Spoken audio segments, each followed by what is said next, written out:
冷氣機的水維修，冷氣通即日專業快速解決。冷氣機的水不僅帶來困擾，更可能損害家居環境。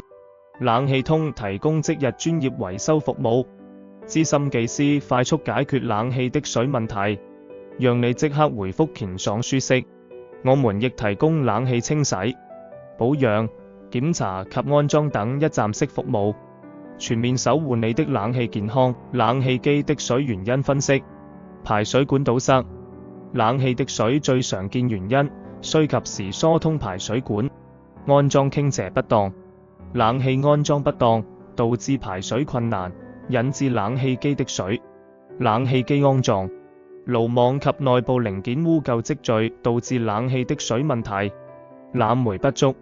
冷媒不足引致機組結冰，融化後形成冷氣機的水。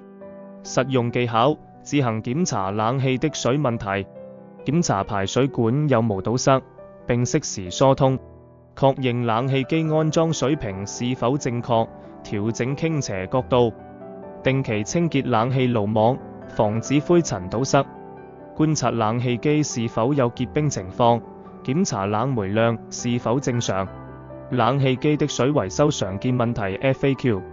Q1 冷氣機的水維修多久能完成？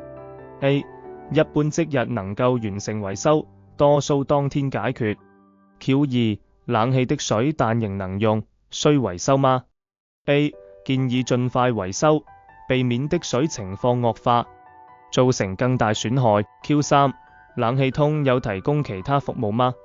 A 有的，我們提供冷氣清洗、保養、安裝、檢查等多元服務。Q4 冷氣的水維修費用如何？